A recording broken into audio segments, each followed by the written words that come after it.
දැන් අද විද්‍යාව පේපර් එක ඉවරයි දැන්. හරි.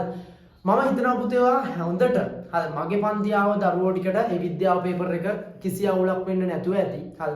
පේපර් එකේ ස්ට්‍රක්චර්ඩ් එක ලොකුවට අර කලින් අවුරුදු වලට සාපේක්ෂව මම දකින විදියට සංකීර්ණතාවයක් නැහැ පුතේ.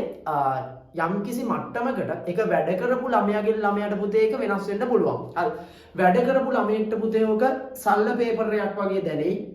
හැබැයි පුතේ ඒ සියලු රචනා ප්‍රශ්න පත්‍රය මම ගත්තට පස්සේ ඒකේ අර ප්‍රශ්න තෝරගනිද්දි ළමයෙක්ට පොඩ්ඩක් ගැටලු සහගත වෙන විදියට අර හැම ප්‍රශ්නයකටම නිකන් අර අසීරු නිකන් කොටස සංකීර්ණ කොටසක් ඔබලා තියෙනවා. ඒතකොට පුතේ අර ප්‍රශ්න තෝරගනිද්දි විතරක් ඔයාට අර ඒක ප්‍රශ්නයක් වෙන්න ඇති. මම හිතනවා පුතේ කිසිම දෙයක් ඔයාට අවුලක් වෙන්නේ නැතුව ඇති. මාත් එක්ක වැඩ කරපු දරුවන්ට මේ පේපර් එක කිසි අවුලක් නැතුව කරගන්න ලැබෙන්න ඇති කියලා මම මේ හිතනවා. එතකොට පුතේ මේ අන්තිම පාට ඇවිත් ඵලයන් මීටින් එකේ දෙල්ල කතා කරපම් මම බලන් ඉන්නවා අවසාන මීටින් එකේ උගන්වපු බොහොමයක් කරුණු ටික ඔයාලා පේපර් වල ඔයාලට දකින්න ලැබෙන්න ඇති.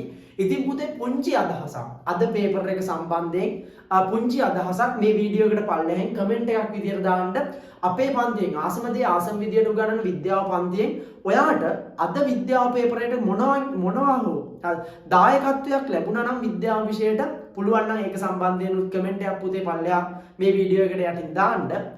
ඒක අපේ මට සතුටක් ලබන්න සහ ඉදිරි වැඩසටහන් ටික ලස්සනට ඊළඟ බැච් වලට ඉස්සරහට කරන් යන්න මොකක් හරි ආත්ම තෘප්තියක් ඊට පස්සේ වැඩපිළිවෙල වල ටික සංවිධානය කරගන්න මට ඒක ශක්තියක් වෙනවා. හරි. ඔයාලා නංගිලා මල්ලිලාට අපේ පන්තිය ගැන හරි මොකක් හරි අදහසක් ගන්න ඔයා දාන කමෙන්ට් එක වැදගත් වෙන්න පුළුවන්. ඒක නිසා පුතේ අද පේපර් එක සහ අපේ ආසමදී ආසම විදියට උගන්වන විද්‍යාව පන්තියේ ඔයාට යම්කිසි දෙයක් විද්‍යාව පේපර් එකට දෙයක් කරගන්න පුළුවන්. මම හිතනවා ඔයාලා හැමෝටම A අකුරු B අකුරු ඇවිල්ලා ඇති. හරි.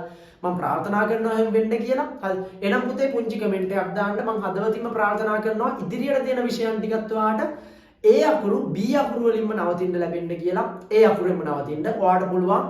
ඒ 9ම ගන්න ඔයාට පුළුවන්. හැමෝටම ජයෙන් වෙන්න කියලා හදවතින්ම ප්‍රාර්ථනා කරනවා. දිනලා කතා කරපන් මම බලන් ඉන්නවා. මම උඹලගේ සහන්ස. එහෙනම් ආසමදී ආසම විදියට කරපන්. දිනලා කතා කරපන් මම බලා ඉන්නවා. හරි ආදරෙන්. හරි ජය වේවා හැමෝටම.